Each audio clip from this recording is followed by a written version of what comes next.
it's funny how life can interfere with your best plans. Absolutely. Yeah. Yeah, but it's just one of those, it's just life, you know. It doesn't go how you plan it, but you Never plan your never life does. around it. But you know what? We made it. We're here, and I'm delighted to be on your show. Welcome to Just the Who of Us, hosted by Rhea Higgs. This is a space for honest, thoughtful conversations around mental health, life journeys, holistic wellnesses, and the experiences that shape who we are. Take a breath, settle in, and join Rhea and today's guests as we explore the stories that connect us. Welcome to Just the Who of Us. I'm really glad to have you here. I, I don't have a lot of conversations with medical specialists. I haven't in the past, and it's something that I am trying to change because I'm trying to gear my show a little bit more toward mental health. I have in the past, but I've also had other topics discussed too. So I really appreciate you being one of the first mental health, I'm sorry, medical specialists to come on and have a conversation with me. As we know, our mind and our body work together. Um, Right. I love the fact that you focus more on the holistic picture Yes. than, you know, just one part of the body or just one, medicine or treatment, surgery. Um, I, I've I've learned over the years to focus more on the holistic picture, and I think it's really important that we learn to do that. So, tell us a little bit about who you are and your area of expertise. Okay. My name is Dr. Kevin Smith. I am from Pittsburgh, Pennsylvania, and I am I'm board certified in chiropractic and also in functional medicine and clinical nutrition. And I started my career in 2001, long time ago. And what I did, I graduated from the Palmer College of Chiropractic in Davenport, Iowa, and then I moved my family, my wife and my daughter and my dog, back to Pittsburgh, and I opened up a clinic. And I was treating the type of stuff that you normally associate going to a chiropractor for, such as back pain, neck pain, um, frozen shoulder, knee problems, foot and ankle issues, sports injuries, um, automobile accident injuries, things like that. Mm. And, excuse me. And sometimes people would come into the office with some weird, mysterious problem that I could not figure out what was going on, and I couldn't treat them using the tools that I was taught in chiropractic school. These are things like low thyroid disease or gut problems or brain problems, autoimmunity, high blood pressure, stuff that's outside the traditional scope of chiropractic. And that led me to wonder what is going on here with these issues and what can I do to help people. Um, they're coming to me. They've been to the medical doctors. They've tried the medications. They're still not happy with the results that they're given. And so that led me to start to attend a whole bunch of clinical nutrition seminars. And that led me to explore things like uh, metabolic testing, blood chemistry analysis, urinalysis, the ecology of the stool, saliva testing, stuff like that. And that led me into functional medicine. And so right now I'm about 50% chiropractic, 50% functional medicine. So I can reach into both worlds. Nice. So it depends on what the problem is. If the person has a musculoskeletal problem, that would be something involving the muscles, the joints, the ligaments, the nerves, things like that. I would use the chiropractic tools. And then if they have a problem, that is more metabolic oriented, such as high blood pressure or low thyroid disease or gut problems or hormonal issues, then I would reach into the functional medicine bag of tricks for that type of stuff.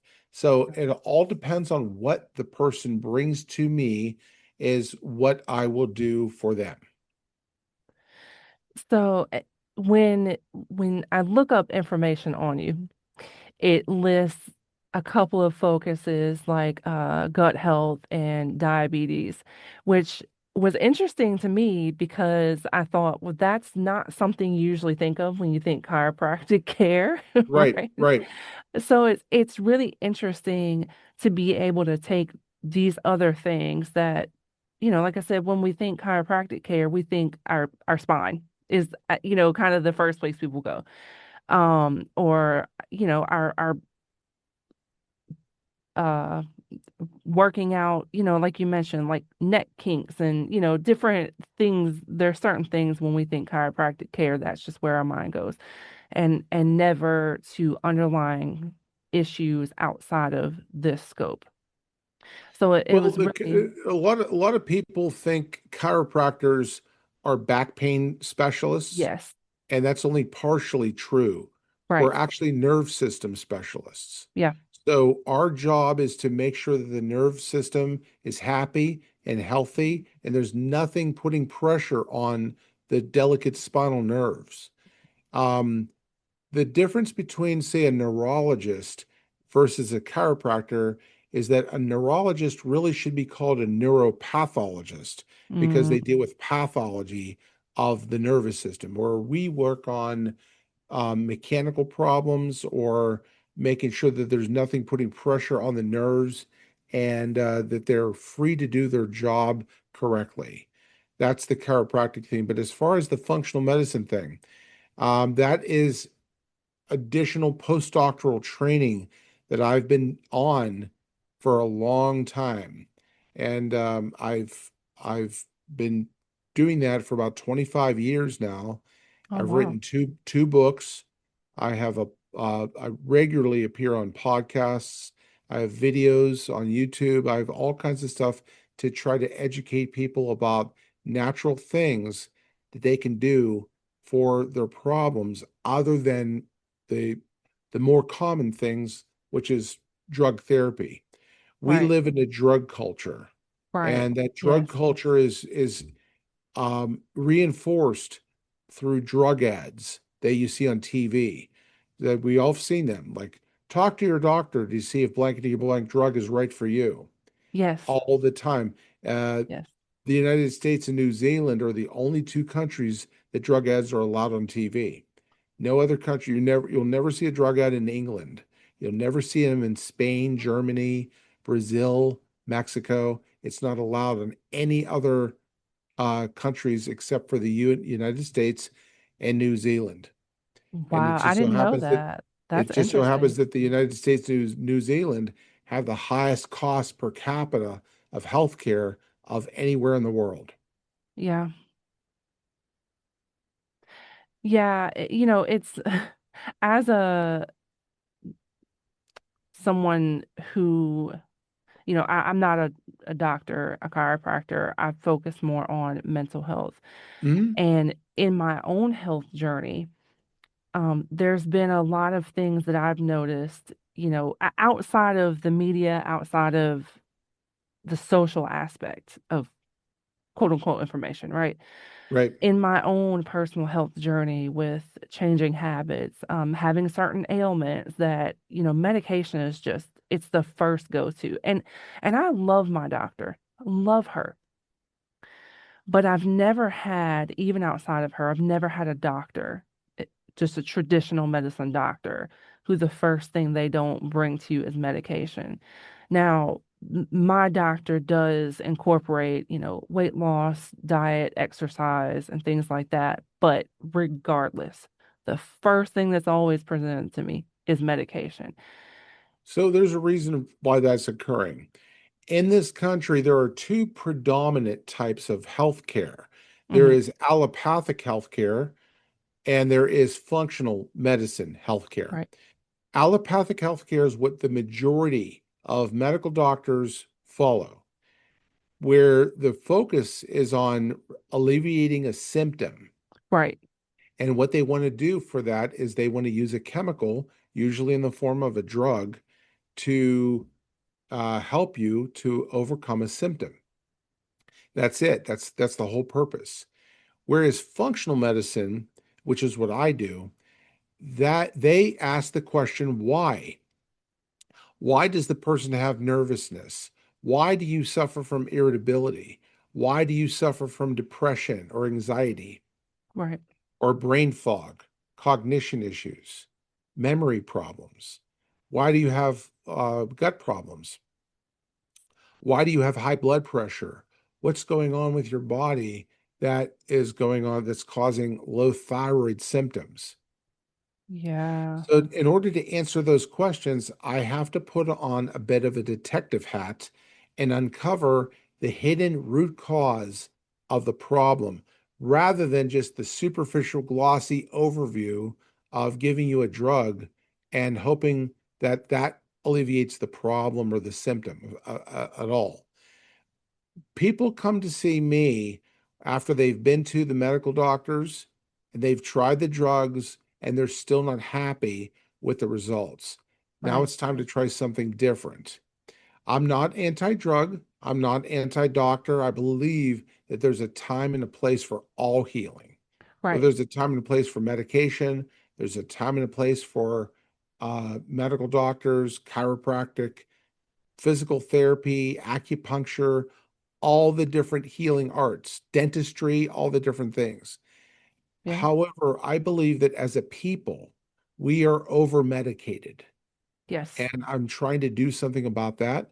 And I'm trying to educate people about things that they can do, whether it's mental health, gut health, um, your thyroid, your endocrine system, your reproductive system, whatever. There's always, just like there's more than one way to cook an egg, there's Right. always more than one way to fix a healthcare problem. Drugs are one solution, but it's not the only thing that's available to you. Yes. Absolutely. Absolutely. I want to kind of shift gears just a little bit, and for any portion of the audience that's listening, that's kind of, and sometimes we know these things, but it takes someone kind of pointing it out and putting it in our face for us to say, okay, all right, I get it. It's time to do this.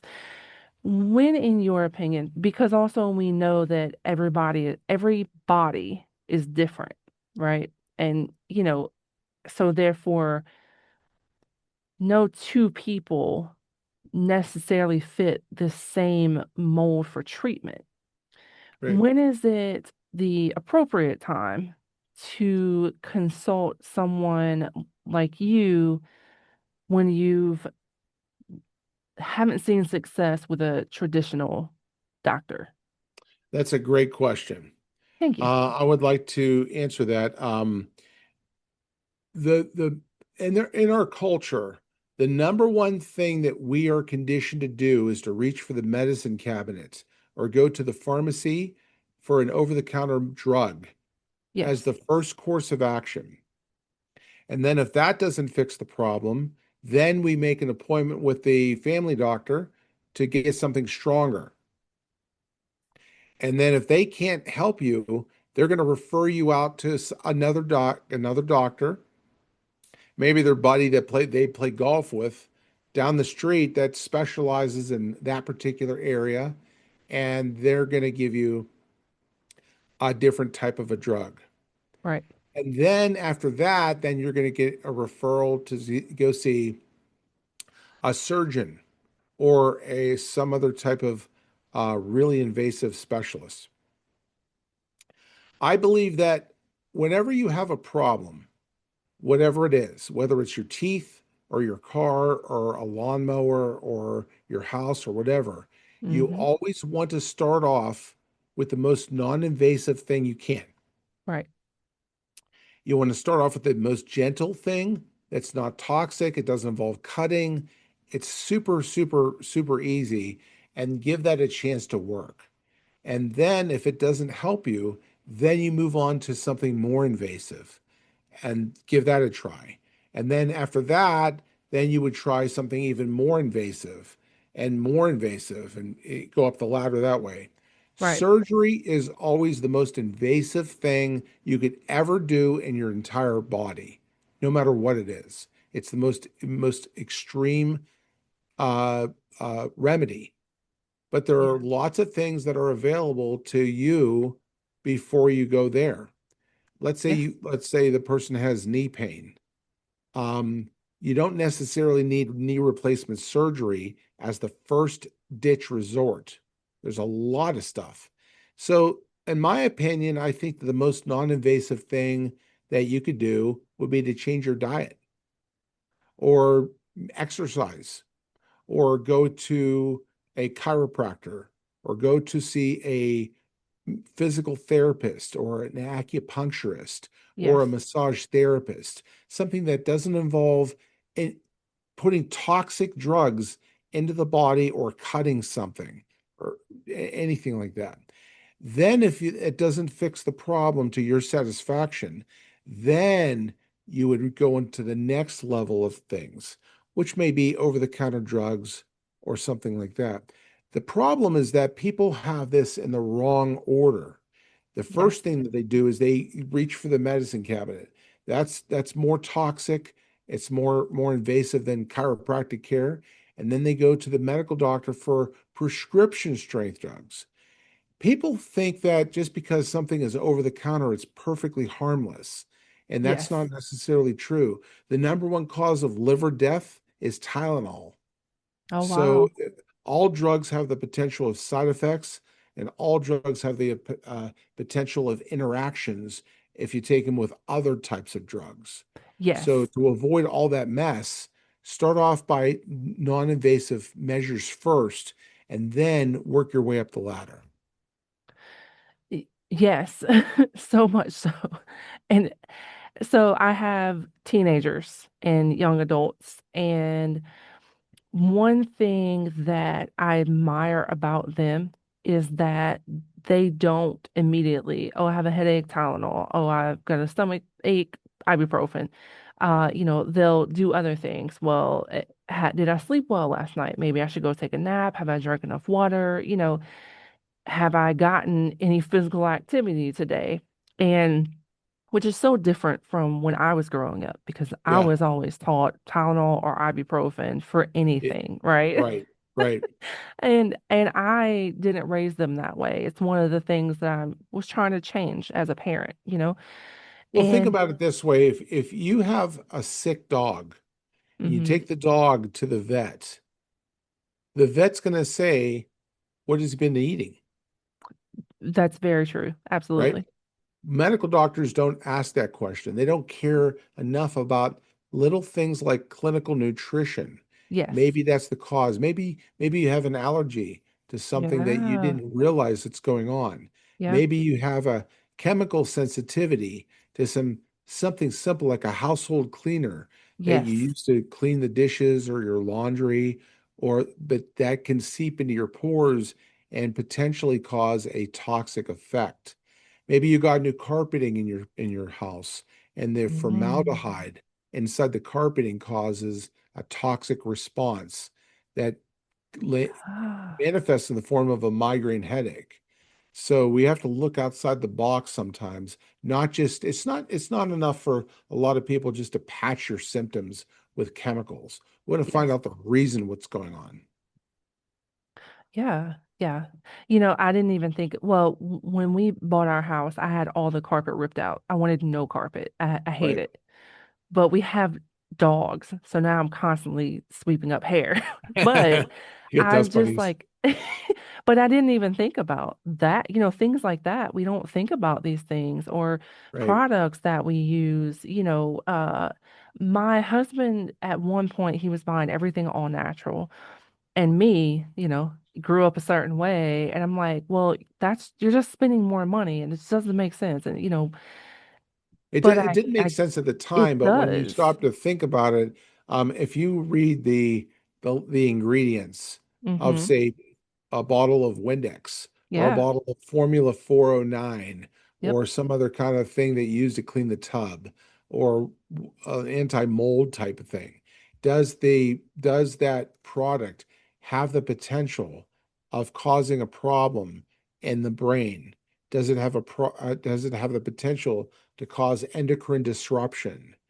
Um, let's say that a female of childbearing years wants to make a family and she wants to conceive, but she is constantly bombarding her body with something that can disrupt her endocrine system and cause estrogen dominance so she cannot sustain a pregnancy for very long. Maybe that's the root cause of the issue. So, a lot of problems that people suffer with can often be traced back to very simple things that are oblivious to the medical doctor. Yeah. Um, it's it really, like I said, some of these things are kind of when brought to our attention, it's like, oh, it makes so much sense, but we weren't necessarily taught by Yeah, traditional hindsight is medicine always or 20/20, isn't it? yeah, absolutely, yeah. Yeah. Um, I want to ask you, oh, my screen just went blank. I'm sorry.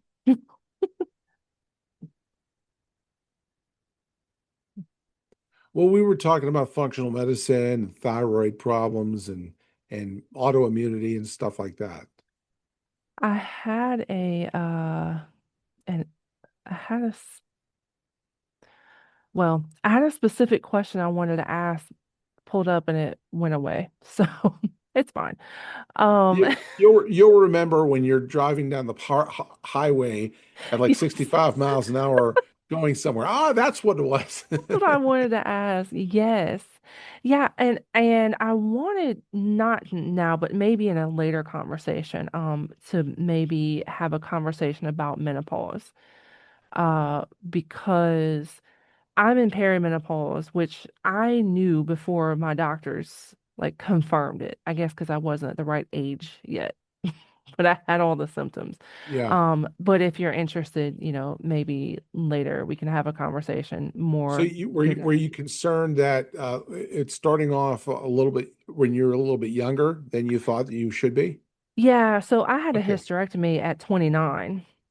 So for a lot of gals, this is a very concerning issue.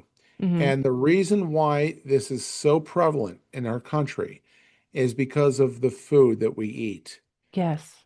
When you drink milk or when you eat beef or whatever, the people that grow those cows or whatever you're eating, they invariably will give them antibiotics to keep them from getting an infection because they keep them in such proximity to other animals. Yeah. Or they'll give them estrogens or growth factors to fatten them up to make them bigger so that a bigger animal leads to it's more profitable when it comes to harvesting them. Right.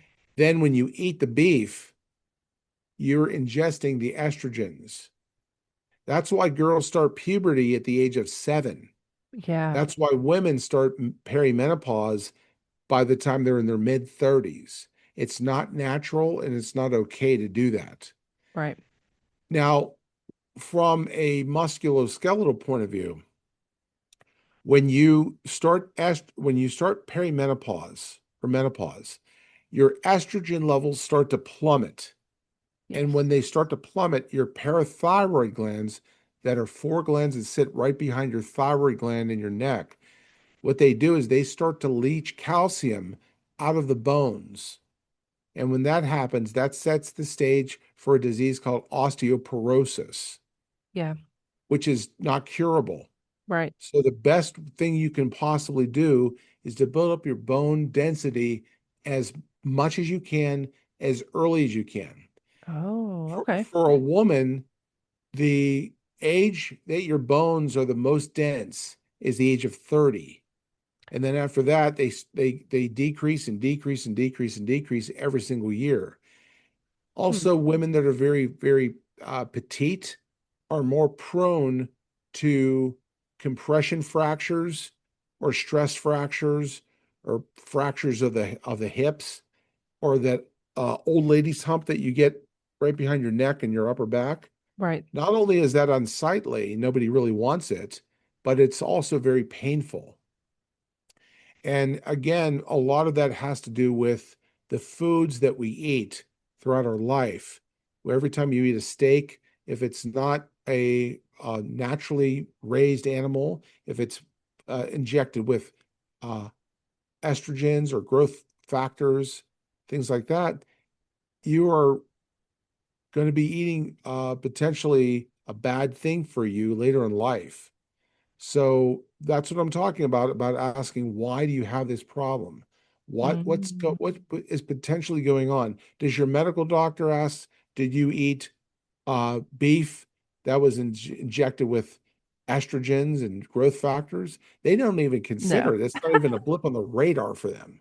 They Right. just say, Yeah. "Oh, just take more calcium, and that's the way to fix that." That's actually not true. They find out the reason why you have uh, osteoporosis has more to do with chronic inflammation than anything else. That does make sense. Yeah, Yeah. Yeah. I started having all the symptoms really in my like mid to late 30s, kind of mid 30s. And I, went and did testing. First of all, they didn't even really want to approach the idea at 35, 36. Oh, it's too early, it's too early. And at that time too, I wasn't eating as different as I do now.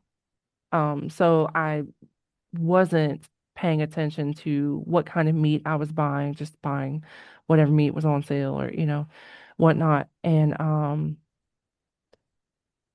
it, it's interesting because, like I said, we're not taught growing up, I guess our generation more yeah, so because there's so much more information available now.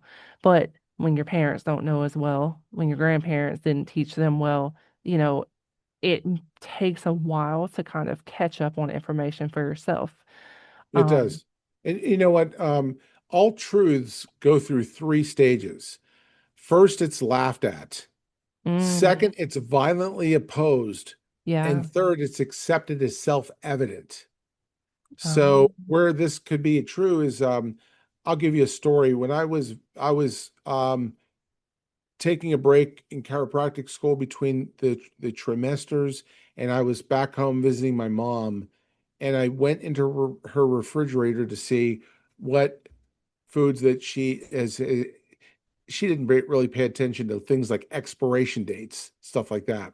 And so I would look at the ketchup and all that stuff that's going on and see how many years out of expiration is this, and do I need to throw this away? And there, sitting in her refrigerator, was a big tub of margarine. And I said, "You need to throw that away immediately and start eating butter." She goes, "I can't do that. My doctor told me this is much healthier than eating butter." I'm like, "Well, first of all, you need to fire your doctor immediately. And second, that you need to start eating butter. This stuff is linked to cancer. It's linked to colorectal cancer, breast cancer, all kinds of bad news. wow. And it's about one molecule away from being a plastic. So Ugh. stop eating margarine."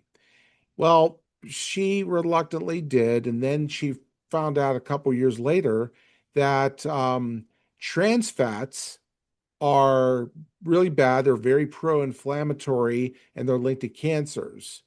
And butter is or margarine was one of those things that's on the trans fat Mm, list. yeah. And your grandparents or your great grandparents never ate margarine. They ate butter, Yeah. right?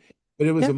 it was something that was created by the medical association, more importantly by the people that make margarine that lobbied Congress to push that stuff down everybody's throat. And that's why people were using I can't believe it's not butter and Mm-hmm. all these butter substitutes. Now we know better. We know that um, butter is like 1,000 times the nutritional value as margarine. But Yeah. I walked into that big bear trap all by myself. We went through this kind of wave of uh, like a food wave, if you will. Because, there was a point in time where the artificial dyes, uh, all the artificial things, the hormones, all these things were not the big push. We just we grew food naturally, and then we went through, okay, well, how can we make more of this and how can we make more money off of it? And then we add all these unhealthy things. And now we're kind of coming down from this wave where we're realizing, oh, these things are bad. And we've spent the past 50 to however many years thinking that they were helping us or making things easier or better tasting or whatever the case may be. And now we're finally figuring out that, oh, all this extra is horrible. Well, I found the only industry that I hold in higher contempt than the pharmaceutical industry is the food industry, because I believe that they are intentionally trying to kill us. Yes. The food industry, well, when I was growing up as a kid, I was raised in the 70s, and you didn't have peanut allergies back then. You Yeah. didn't have gluten sensitivity back then. Right. Problem is that it's not because people are exaggerating those claims. Yeah. It's that the food industry is meddling with the foods. They are intentionally adding more gluten to foods to make bread softer, to make cupcakes rise more, to Hmm. make things more palatable or more sellable to people. Yeah. And everything is done because of economics, not Yes. because of what's in your best interest or your kid's best interest or your health. They don't care at all about your health. Absolutely. Another example would be things like uh, big industrial size bakeries like Entenmann's. If I don't mean to pick on Entenmann's specifically, but Right. if you have a big multi-gazillion dollar bakery and you need to buy fats to bake your stuff, you want to make sure they don't go rancid. You want to make sure that they're going to be used in a timely fashion, and you can sell your product when you use it. So what do you do? What's going to make the most economic sense? You go and buy trans fats Hmm. because they're chemically treated through a process called partial dehydrogenation. And as a result, they don't spoil. So you can put them on your shelf and use them for a long, long time. Okay. And it makes your margins better. Makes when you sell something versus what it costs you, that's your profit margin, makes Yeah. it a lot more appealing. And so you're going to be responsible to your shareholders or people that invested in your company more so than the customer. And that's why all these companies, all these fast food joints, all these bakeries, they use trans fats. They know it's very, very inflammatory. It's bad for your Right. brain. It's bad for your gut. We talked about your major focuses of brain and gut health. You Yeah. got to focus on what the companies are making products with. Yeah. So, if it has any trans fats or partially dehydrogenated vegetable oils or corn oils or any of those seed oils, don't buy it. If it's if it's got more than five ingredients in the list, don't don't eat it. If it's got anything that you can't readily pronounce, don't Yes. buy it. I Yes. say if it's a plant, eat it. If it's made in a plant, don't eat it. I like that. So yeah, I got all kinds of little things like that. But when you're going grocery shopping, make sure you're walking around the periphery of the store, and Yes. don't go in the middle. The middle section is where they put all the bad stuff for you. Yep. So shop in the, but maybe 70% of everything that you buy should come from the produce aisle, and it should be if at all possible, organically grown. That means that the farmers don't spray chemicals on the crops. They don't have insecticides, they don't have herbicides. And so when you eat stuff that's been sprayed, it's going into your body. It's going to cause a problem. It's going to cause a toxic problem. Yeah, I want to say within the process of the last 5 to 10 years, because it has been a process, but in the process of about the last 5 to 10 years, we, as in my household, my family, my husband, my kids, and myself, obviously, we have gone through this process of reshaping how we shop. And a lot of that, and we're still a work in progress. I still go through Dunkin' sometimes if I have a code to get a $2 iced coffee or, something like, I'm trying to break the habits. It's a process, but It's hard to say no to a code for $2 off I iced coffee. exactly, My right? wife will attest to that. Yes. Yeah. But and then McDonald's has the app where you can get all these cheap things and you earn points, and it's hard sometimes when you Yeah, are trying to be fiscally responsible, but as we also know, our holistic wellness does include our financial health as much as it does our physical and mental health. absolutely. Um, Absolutely. but the things that we started with were the when you say shopping the excuse me, shopping the perimeter, Yeah. it it it is such a big game changer to the way you shop. I So ultimately, what you're describing is your behavior, Yes. your behavior, your consumer behavior of the Yes. products that you feed your family and buy and stuff like that. People have said to me, "I can't afford to eat healthy; it's too expensive," and I'm like, um, I don't know if you've been to McDonald's lately, but it's not exactly cheap, No. or any of those fast food places. It's much more affordable to cook your own food. It At is. least you have control over what you're eating, the portion sizes, and you don't necessarily have to buy a ribeye and scallops and have that every single night. Although that would be kind of cool, but Right. you don't have to get um McDouble with cheese and French fries and a mixed shamrock shake either. Right. You can make better decisions as far as what you eat for lunch, what you eat for dinner, all that kind of stuff. And it's going to make more economic sense, which Hmm. is going to take a lot of stress off of your plate when your bills are cheaper. Yeah, and another thing is too shopping locally. Shopping locally has been really important to us. So we moved from Charlotte, North Carolina to Salisbury, which is much smaller, but it kind of has Is a big Salisbury in North Carolina too? it is. Yeah. Okay, got it. It's about an hour away, 45 minutes or so away. And What's so the closest big city to where that is? we're not far from Winston-Salem.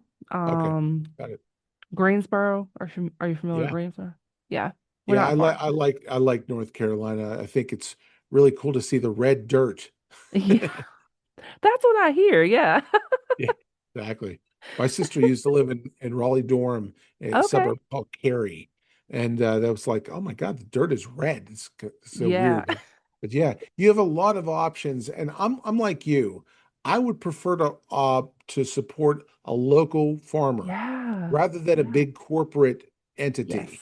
So if at all possible, we're going into the time of the year that there's always farmers markets Mm-hmm. and there's always people that are going to be selling fresh produce right off the farm. It's better to support those people than the big companies that they don't care about you. Absolutely. 100%. Yeah. And you're putting the money that you earn, you spend time earning this money, you're putting it back into your local community. And that is so much more important than Absolutely. feeding into large corporations that really don't need your money. And The small by the local way, you can companies do. also support like local ranchers by buying your Yeah, beef and chicken and that's a eggs great from those point. people as well.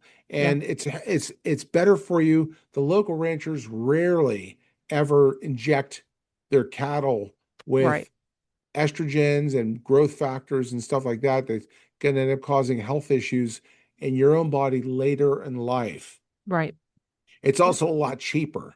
So Yes. rather than enduring the big corporate markups for things, I would just say just find local places you can find eggs and chicken and pork and stuff like that. If you're not into hunting and fishing, then you can help a rancher out and do what you can do, right? Absolutely. Yeah. Well, before we wrap up here, is there anything else that you would like to discuss or Well, I would say? just say that to your listeners that if you like what you're hearing, and if you want to learn more about me or anything that I do, I would just go to my website. That's metabolicsolutions.net. And at metabolicsolutions.net, I have a free health quiz that you can take. It's about 2 minutes long, doesn't take very long time, and it's completely free. And you can find out more about what you're dealing with. And is it a severe problem? Is it a moderate problem? Or is it a minimal issue? And what your best next steps would be. So if you have a minimal issue, it will recommend to go check out some local websites and learn more about the problem. If you have a very severe problem, you want to go and talk to me, there's a way to get in contact with me from the contact page, and we can talk on the phone or we can do a Zoom call and we can discuss what I think is going on and what your best next steps would be to help you. But the first thing to do is to find out a little bit more about yourself by doing Yeah. my free health quiz. And get that from metabolicsolutions.net. Perfect. Perfect. All right. Well, thank you so much for being here today. And just, I just really appreciate this conversation. Well, thank you very much for having me. I had a great time, and I wish you well. Thank you. Thank you for spending this time with us on Just the Who of Us. We hope today's conversation offered reflection, comfort, or a moment of clarity. If this episode resonated with you, feel free to share it with someone who may need it.